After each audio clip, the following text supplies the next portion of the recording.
Hi, I'm Johanna Weaver, and you're listening to Tech Mirror. Hi, everyone. You may have noticed, or at least I hope that you've noticed, that we were off last fortnight. That's because I was in India taking part in the Australia-India Leadership Dialogue, as well as progressing some exciting tech policy design projects with partners in India. I got to catch up with some truly exceptional people who are doing brilliant work on tech policy, and I'm really excited to have them onto the pod to talk about their work. For now, please enjoy this fabulous conversation that I had on my return with TechDiversity's Luli Adeyemo. So my guest today is Luli Adeyemo. She is the founder of the technology marketing agency Best Case Scenario, which I think is one of the best names for a company I've heard. She's also the director of TechDiversity, an industry alliance championing tech diversity. It's absolutely wonderful to have you here on the podcast. Thanks for joining us. My absolute pleasure. So we're going to start with the question that I ask all of our guests to start with, which is, what was your first experience or your first memory of engaging with technology? Oh, goodness me. Well, I'm going to show my age as well now, so that's a bit of a cruel question to ask. In the mid-90s, I worked for a food and drink exhibition company in London. I'm from the UK, by the way, in case you haven't noticed from the accent. So I worked for a company. We ran the largest food and drink exhibition in London at Earl's Court at the time. And there used to be a computer. Famous to all Australians, Earl's Court, yeah. Oh, Earl's Court. Yeah. Think of the Sydney ICC, Melbourne the Exhibition Centre, huge. There used to be a computer in the corner of the office. We had a central email address, and somebody would come in the office in the morning and turn the computer, as we used to refer to it, the computer on at the beginning of the day, and then somebody else would turn it off at the end of the day. So that was my introduction to this thing called technology. Everybody had an absolute fear around and wouldn't touch. Oh, and how did you go from that to the career of founding a business that is, focused on marketing of tech companies? Yeah, well, I mean, what happened? I mean, my background is sales and marketing. So a friend of mine had just started working for Gartner Research. So if you don't know Gartner, the largest IT research company in the world, and they were looking for a sales director. So he suggested I went along for an interview. And I remember going for my interview at Gartner, and to be honest with you, I had no idea what they did or who they were. I thought I was going for an interview at a gardening company. So you can imagine my responses to their questions. I don't know how I managed to get the job, but the interview was actually a video conference interview with their head office in the States. And I remember, I mean, this is back in the day, I remember going, meeting in the pub before the interview, and someone saying, look, Luli, they ask you a question and you're not sure of the answer. If you move your head really quickly, it will freeze the camera, and then move it again and it will reactivate and just say, does that answer your question? And they'll be so embarrassed that the technology didn't work that you'll probably get the job. And that's exactly what happened. I got the job. So by using that trick, or just because you gave great answers? I was the whole time thinking, oh, can I do it now? But I didn't. I was very good. I was very professional. But yeah, so my first introduction to technology was through the world leading IT research organization. To say it was a baptism of fire would be a gross understatement. So I remember, my first, few days and weeks, I'm sitting in rooms with these analysts. It's the late 90s, forecast, and these analysts forecasting, this thing called technology and how it was going to evolve over time and the impact it was going to have on the world and society in general. Now, much as I didn't understand a word they were saying, it was a completely different language. I felt like I needed to stay and learn, because if this thing is going to be so important, I want to be a part of it.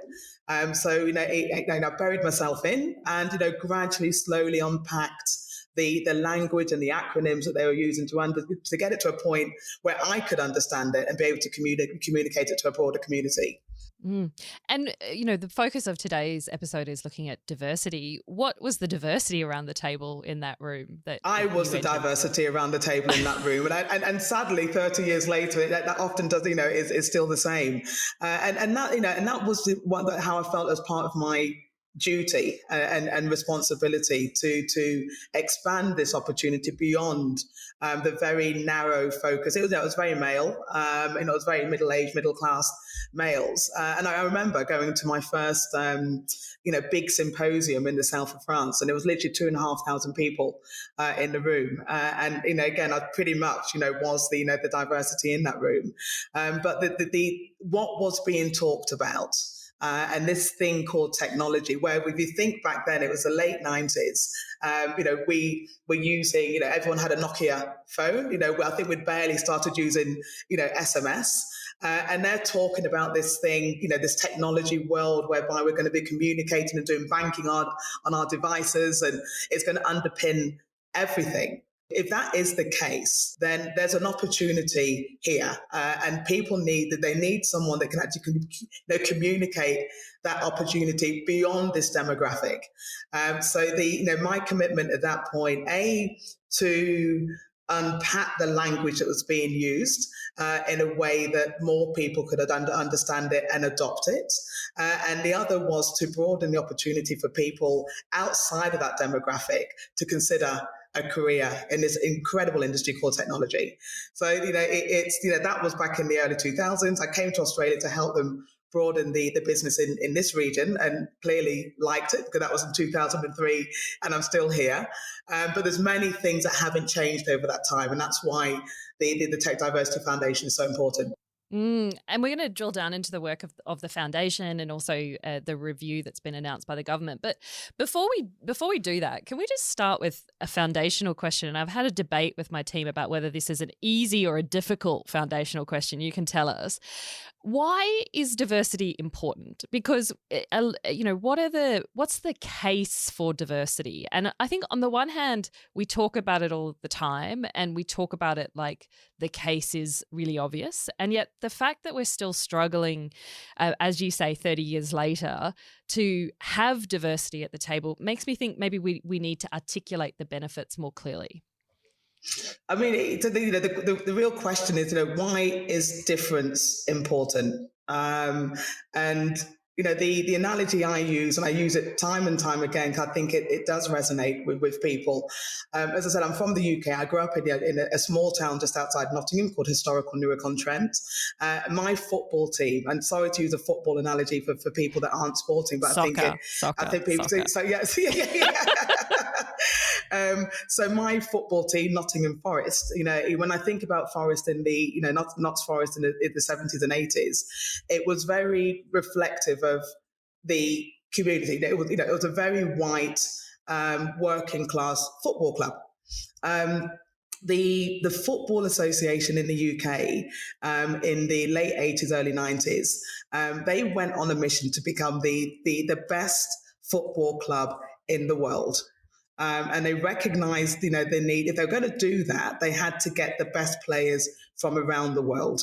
So this was an association that made a decision together, and they had a very audacious goal at the time, where the UK wasn't close to being the best football club in the world, to change and shift that. What that meant is they went around the world actively recruiting the best players, actively recruiting the best coaches, the best managers, and bringing them back to the UK and creating an environment for them to thrive and support this mission of being the best league in the world. If you look at the English Premier League now, it is the best league in the world. That's my unbiased opinion. If you look at the teams that underpin the English Premier League at the moment, they're from all the players, the managers are from around the world. So why is difference important? I think that really hits the mark. If you want to be the best, you have to have the best.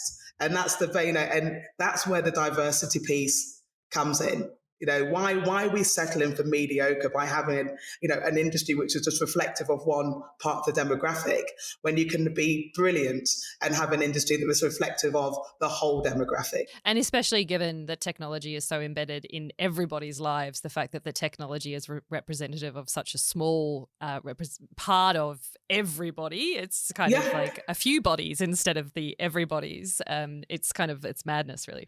So on that madness note, moving away from madness, we'll cut that bit out. Good to know. Yeah.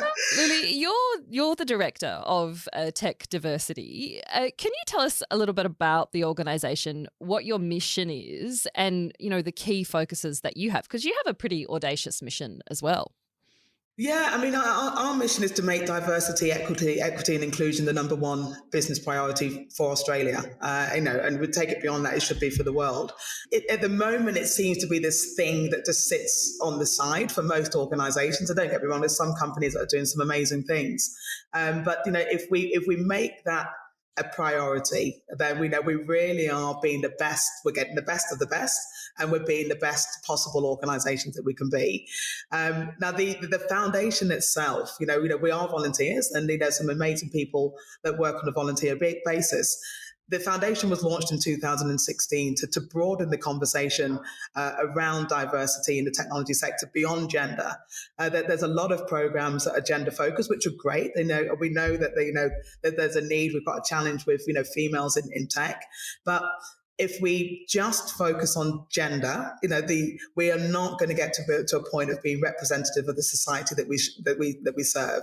And I talk a lot about diversity beyond gender because males are diverse as well. And we've got a lack of diversity within that gender. So we need to broaden that conversation. So that was the main purpose of the foundation initially, was to broaden this conversation around diversity, what it actually really means. The main activity and focus up until the last couple of years has been around the TechDiversity Awards. And this is a program that shines a light on initiatives that individuals and companies that are already running and doing that are having an impact. Because we think it's important that if we can shine a light on what's possible, then we can learn and grow from each other, and we can raise the standard of the whole industry. So that was the main focus of the foundation, but we need to do more than that. Sorry to interrupt your flow there. Can you just pull out maybe one of the award winners and give an example of someone who's doing something amazing? I think it's always great to have the actual stories. Yeah, no, definitely. I'll pull out one. One that comes to mind straight away is Specialist Earn, and that's an organisation that works with people with autism. So they partner with a lot of organisations to help them, not only in regards to the people placement piece, but creating an environment for people with autism and other neurodiverse people to thrive within their organisation. So they do all of the education piece around how do you change your recruitment style and technique and processes to make it an option, an opportunity for somebody who's neurodiverse to stand a chance of being successful and getting a job in your organization. So they've done some great programs. A lot of government departments and agencies work with them. I think the program that won this year was one with New South Wales Department of Transport. So I think Specialist Earn is a great example of what's possible when you take the time to understand the differences and styles in regards to how we go through the Brilliant. process. Thank you for that. Sorry, I interrupted you mid-flow when you were saying, but the awards are not quite enough. No, it's fine. So Please do, otherwise you won't get a word brilliant. in. So what else? You have the awards, which is kind of the flagship. What else is the focus for you and your team at the moment? Yeah, I mean the awards, so just to give you the history, so the awards, started in 2016. I've been involved in the awards, since day one because it's a very important and something I'm very passionate about. As an agency, we took over ownership of the program or the foundation last year, and the reason being that it got to a point where it needed additional support. The conversation I had with the original founders is, look, I'd love to thank you for the opportunity, number one. But if we're really serious about this thing called diversity, equity and inclusion and serious about impact and change, then we need to be talking about it more than once a year. The awards are great to shine a light on what's possible and what's actually already happening. But what happens after that? So we now have three very clear pillars. One is the events pillar where the awards sit, and we have community connect events to bring everybody together. Very important. We have an implementation pillar, and this is where we work with and identify companies and individuals that have solutions and services that can help companies on their journey when it comes to diversity, equity, and inclusion. Because everyone's read the research, the McKinsey reports about being six times more productive, innovative if you've got a diverse workforce. But the how bit is a real challenge. How do I actually get this happening within my business? So, as the foundation, we feel we have a role to play there in bringing the people that can help into the community so you can get access to that and start your progression and your improvement. The third pillar is our education pillar. And this is where, and I hope we get an opportunity to talk about this more, this is where our research piece sits. And, I think there's, I've told you I come from Gartner, I come from a research background. So I believe unless we can measure this thing called diversity, equity, and inclusion, and measure it in business metric terms, and measure the impact of change, it's not going to get to a point of being a universal practice that we all adopt. So the research bit is important. And then lastly, within the education pillar, we have just launched the TechDiversity Academy. And this is a fully immersive learning and development program for individuals. And we started off with, there's been a 71% increase in diversity manager hires globally in the last 5 years. So companies' answer to the problem is let's get a diversity manager, which is great. It's a start, but provided they're not just making it the diversity manager's problem. Exactly that. And then they're and what we're seeing and what the research is telling us that they're leaving those roles on average after 2 years, because out of sheer frustration of not being able to get stuff done. So the academy is about a fully immersive learning program to help to change the systems. This isn't about activities. This is really about embedding DE&I in your own organizational strategy. So it's part of the organization, not something that sits on the side. So there's a lot that we're doing to make this a broad, to change the landscape and make this an industry which is representative of society. So I really, like you, want to drill down into that research, the measurement piece and the education. And before we do that, perhaps we'll just touch on the STEM review, which Ed Husak, the Minister for Industry, announced after the Jobs and Skills Summit. This was what actually prompted me to reach out to you, because I read a piece that you wrote for InnovationAus, basically saying we needed to expand the scope of the review. And I thought that was a really interesting and thought-provoking piece, because to have, I think the initial impression when you look at a announcement of a review like that is that you would expect, the head of tech diversity to be on board and cheering, and you are on board and cheering, but also provided some really constructive comments. So could you maybe talk us through what you like about the way that the review has been framed and what you would like to see included in the review? Then we can pick up on some of those themes as we start to discuss the how of incorporating diversity and creating that environment in which everyone can thrive. I mean, I think it's, and thank you. I mean, the review obviously is important because they recognise a lot of funding has gone into the STEM side of the industry, and it hasn't delivered in regards to shifting the gender parity within our sector. But the issue that I have is that when we talk about STEM being represented, the tech sector being about STEM, we're automatically excluding anybody that doesn't fall into that definition. So the comment that I made when the media release came out was by definition and by reading through that review need, I'm not included. And I'm somebody that's dedicated 25 plus years to the technology sector, and I think it's having an impact and change. So what I was calling out with my comments in regards to the media release from Minister Husak's office is we need to be more inclusive. And if we're going to get from this 861,000 to 1.2 million in the tech workforce by 2030, we need to diversify our workforce. So yes, The STEM enabled roles are really important.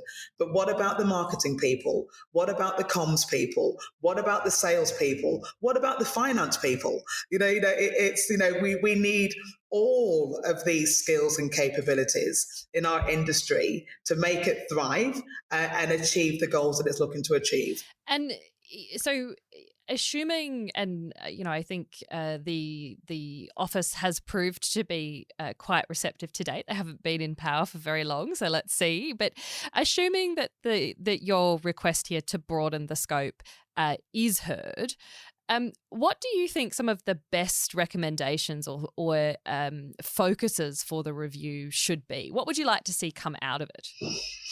It's number one, is the review necessary? I mean, we're assuming that a review is necessary, or do we just need to be proactive around doing something different? Now, it's the thing that I advocate for most, is understanding who we are currently as a workforce. As I said, I've mentioned the numbers already. The 861,000, I think, is what the research tells us the workforce is at the moment, and the goal is to get to 1.2 million. The challenge I put and the conversation I have is let's look beyond the number. What is the current diversity makeup of that 861,000, and let's use that as a strategy to get to the 1.2 million. Because what we can do, we look at the 861,000. Who are we? We can compare that with the demographic of Australia and see where there's low or no representation in our communities in that tech workforce. Then we can be intentional about the strategy, but also the programs and initiatives that are run to change, to change that and measure the impact of that change. And my question is, do we need a review, or do we need to just change our approach? Because I think if we look at it and we have a lens which says we want our industry to be representative of the society that we serve, then doesn't that fix all the other stuff? Yeah, I mean, I guess the review, so yes, I think it does. I guess the review is trying to get, from what I understand it, is trying to get an understanding of the effectiveness of the current programs with a view to, I assume, then diverting funding from those programs into something different. So trying to actually understand, I think there's this figure of $100 million being spent on programs. Could that $100 million be better spent? And in that sense, I do have some empathy for the fact that you do need to review what's currently being done 100%, to then when justify. You talk about, yeah. 100%, and it's exactly. It's a big. It's a significant amount of funding. So why didn't it work? Why did it not deliver the outcomes that we're looking for? What can we change to shift? Like I said, the STEM bit is really important. We can't discount that and the need, for females in that particular area. But if we just, if we're looking at that as the mechanism to drive the digital skills which are needed in the tech workforce of the future, then we're missing a huge segment of society which is needed to actually get to that number. So I think, yes, let's do the review and see what funding can maybe be channeled somewhere else around that. But I don't know. In my, reviews take time. What can we be doing? What proactive initiative can we be doing in the meantime? Yeah. And I 100% agree. I think, like you, when I look at that review and the framing of the review as it currently is, it excludes the work that you're doing. It would also exclude the work that my team and I are doing because we sit within the College of Law within the Australian National University. We physically sit within the College of Computer Science. So it's a recognition of that broader contribution that is made. And we talk about technology, and we have about technology being embedded in our lives, and actually all of the disciplines are impacting onto the technology sector. So what do you think is the barrier to looking at this through the lens only of STEM? How do we actually allow governments or others to take that step back and see the bigger I think honestly, the barrier is us, is the industry. Like I say a lot that we have an identity crisis. Like people outside of tech don't consider careers in tech. People outside of tech don't have a full understanding of the scope of the opportunity of a career in tech. We do a terrible job as an industry in regards to promoting what a tech career looks like. So I think as industry, we're the barrier in regards to how we're communicating what this opportunity is to key stakeholders like government. Where's the voice that's in a really meaningful, impactful way is changing that dialogue around what the industry requirement is. So I think where is the campaign that's really lobbying for this amazing career in tech for every Australian? I think if they see that and they hear that, then people start to. Oh, that sounds interesting. Maybe there is an opportunity for me in the technology sector, but I never see anything of that magnitude that really draws people in to an understanding of what this industry is beyond what they perceive it to be, which is this STEM engineering type developer industry. Yeah. And moving away from this perception that technology only, to be in the tech sector, you have to be a technical person. Exactly. That is so much broader. Yeah. Exactly. We launched with the awards program this year, we launched, because the awards program is very industry category focused. So there's a business category, government, education, all good stuff.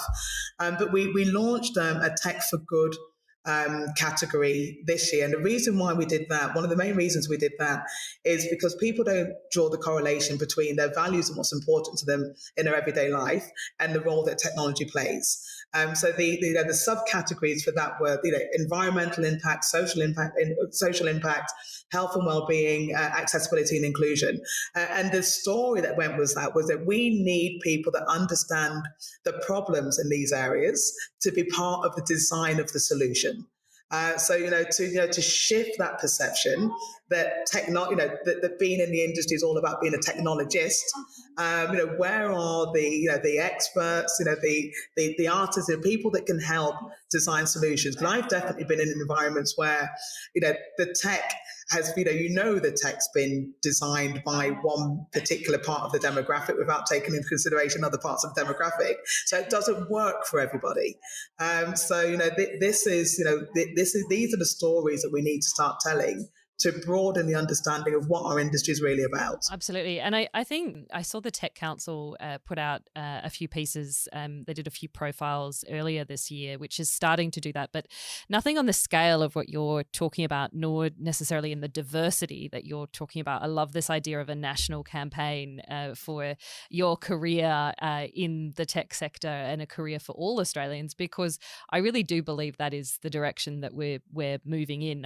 In my previous job, I used to say that cyber diplomacy was just going to become diplomacy. And I think when we're talking about the tech sector or, being a tech marketer or focused on tech policy, it is going to evolve to a point where there isn't a distinguishment between tech marketing and marketing or tech policy and policy.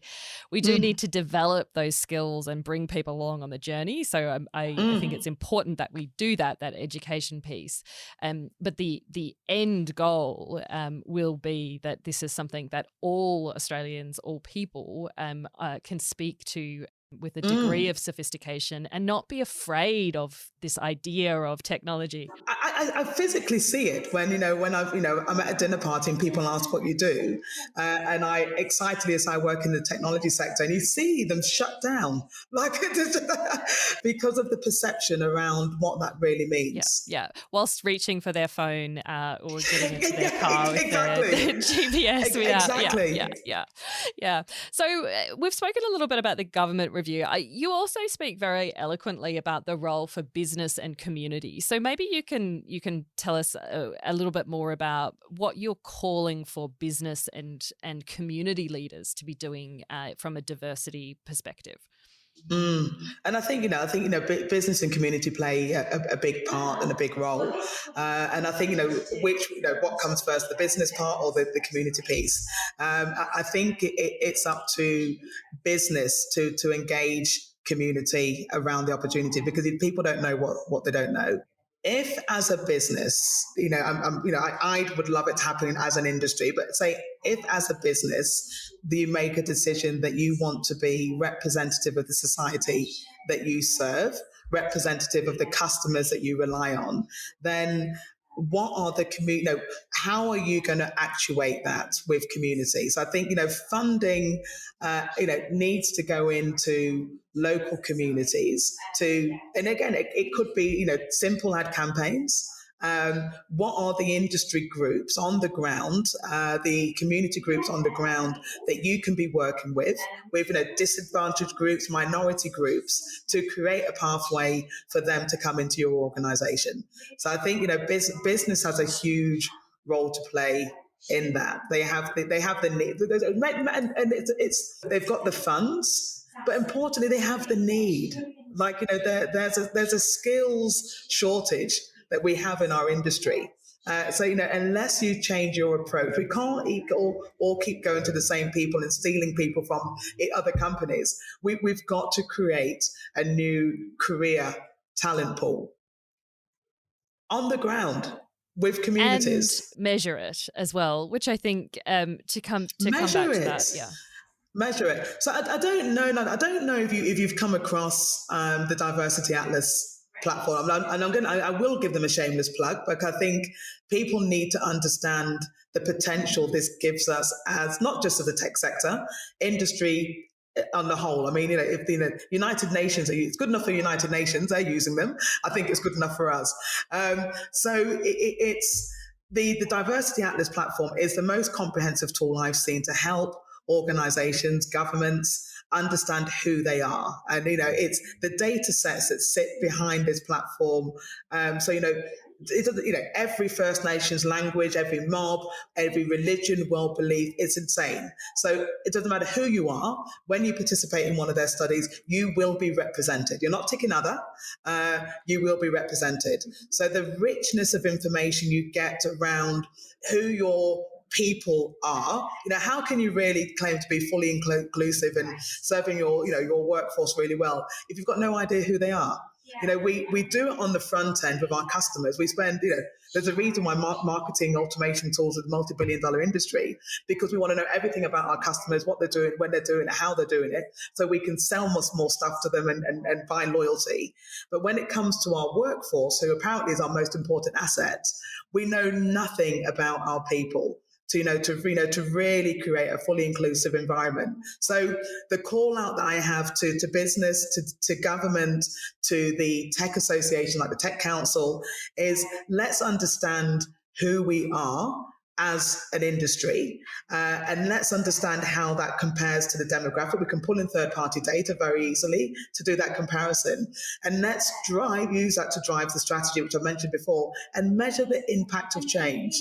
Like having that data-driven insight for impact and change is what's going to make the difference. Otherwise, I don't want to be here in another 10, 20 years' time, having the same conversation. And I think unless we're intentional, like the English Premier League, in working together as an industry to prioritize this to be the best we can be, we're not going to get there.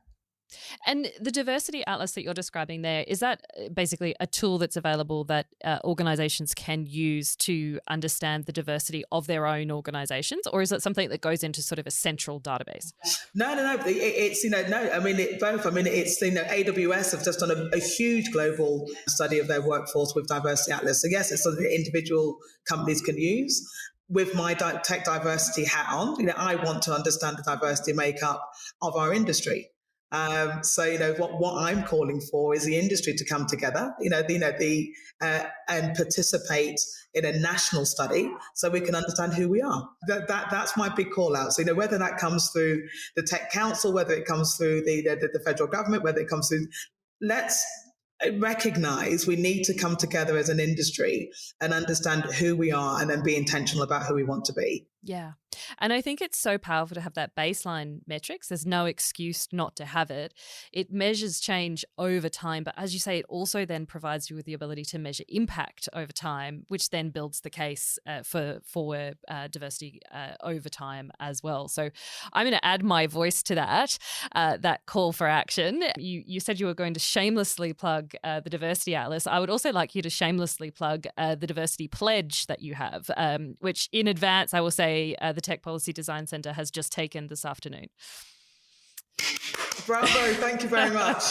Yeah, I mean, the pledge, to get to 500,000 pledges by 2025, it's people, the conversation around diversity, equity and inclusion sometimes can seem like a big conversation, and people, shy away from it and don't know where to begin. The Tech Diversity Pledge is a small step that we encourage every company, every individual to do. And it's recognizing the influence and impact you can have as an individual in regards to improving the inclusion within your company. So, and it's, we give, small things that you can do on a daily basis. So, and, the one that I always have loved and still love is, speaking to someone in the company that you haven't spoken to before. And we're creatures of habit. We tend to talk to the people that are like us, that we relate to. So, it's, stepping outside of that. So, you'll be surprised, the connections that you can make easily with people that you would never have considered speaking to before. So it's things like that we want to encourage individuals to do. But then also, encourage other people there or, with their companies to do it as well. So it's starting the understanding around this thing called diversity, but also the role that I have a role to play as well. It's not just about the senior leadership team and the senior. I have a role. We all have a role to play in this. And one of the ones, the elements of the pledge that jumped out to me, you referred to talk to someone you haven't spoken to. In an organisation like mine, with it, we sort of speak to each other intimately on a daily basis. That one doesn't quite apply, but I thought that the one that I really love is the idea to assign gatekeepers during meetings, to take stock of who is heard in the meetings, to observe who is interrupted, who is silent, who's been invited or left out when important decisions are made. And I fear that I'm going to be the one who does the most interrupting, so this is going to backfire on me. But I love you could be left out. Exactly. But I love this, and so I really would encourage people. We'll put a link in the pod notes, but I really would encourage people to have a look at it. There are sort of the personal things you can do, but also the things you can do at an organizational level, and I think it's really practical. The other piece that I wanted to pull out is you've spoken a little bit at the start about the education piece, equipping people for impact. I find often in the conversation around diversity, it focuses on the need for increased representation without recognition of we need to be providing support to encourage diversity in an inclusive way. That there is often when you go from being sort of a homogenous workforce to a more diverse workforce, that can actually create tension. And so what I'm really interested in when you're talking about the education piece and the work you're doing to assist organizations to implement the how of diversity, if you can speak a little bit more about the tools that you have to make diversity be a success, that it's something that, we do have to work to. Oh, I love that you think that I'm the practitioner here. Look, you have better practical advice than most, so don't underestimate it. Yeah, the fact that if someone has a diverse workforce, that's part of the challenge fixed, right? Then it comes to the inclusive bit. which would be great. But I'm not going to claim to have all the answers around that. But what I would say, this is what the Tech Diversity Academy is all about.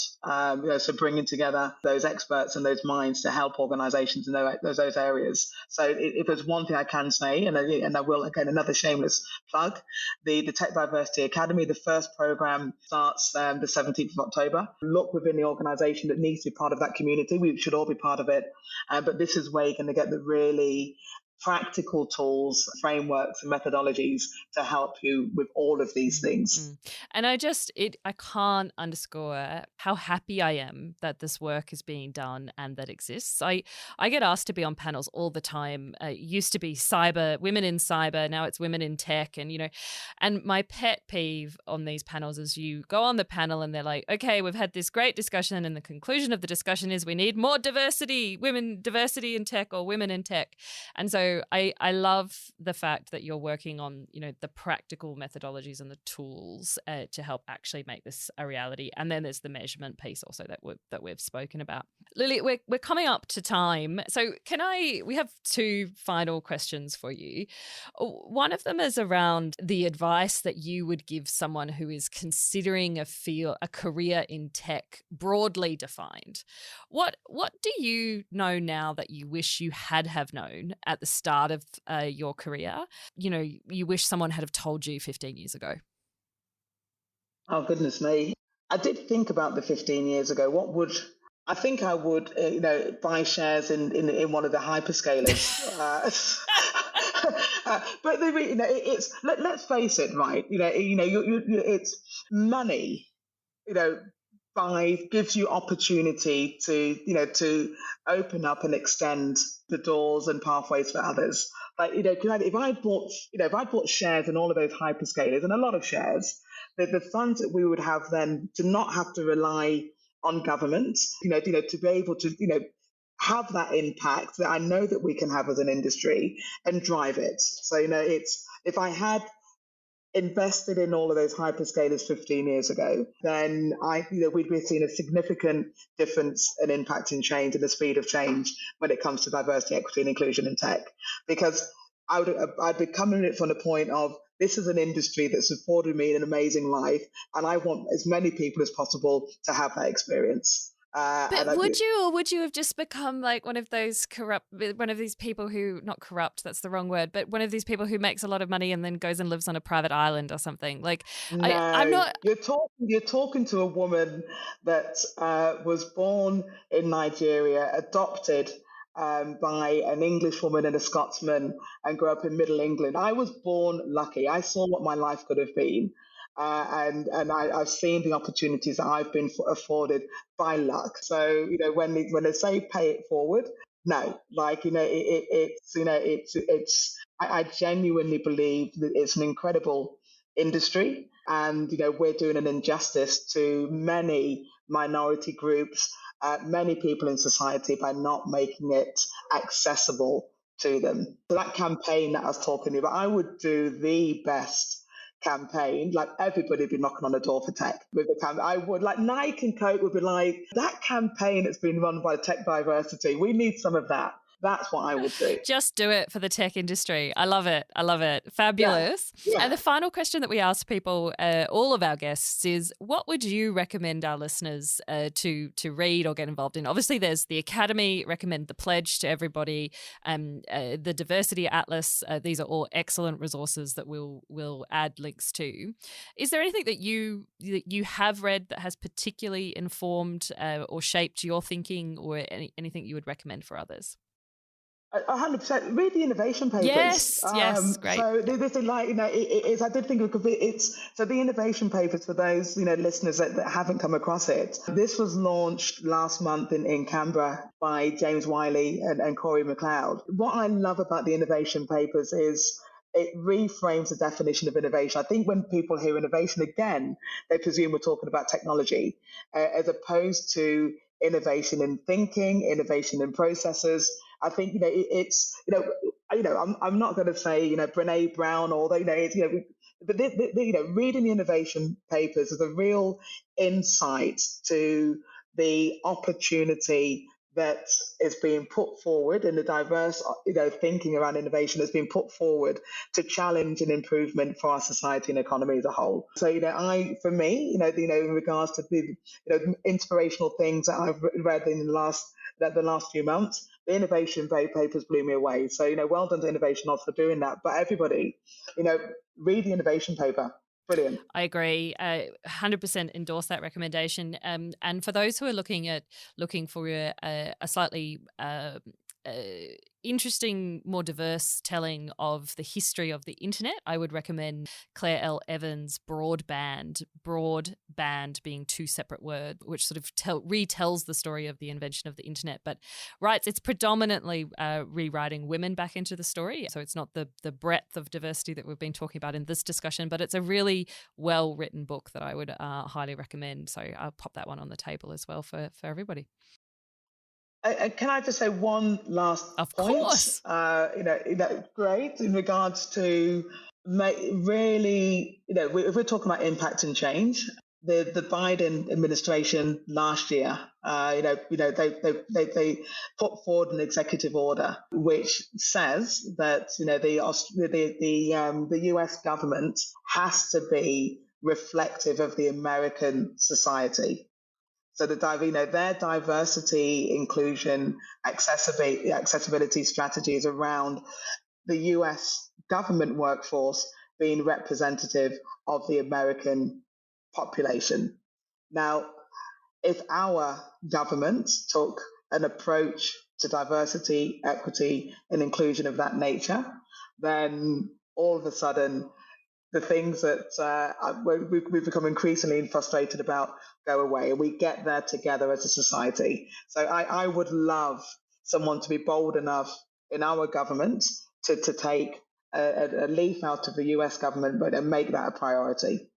I agree. And we'll put a link to that executive order in the pod notes as well. And we'll make sure that we send this with a extract of the call to action to the relevant officers and also to the heads of some of our industry associations as well.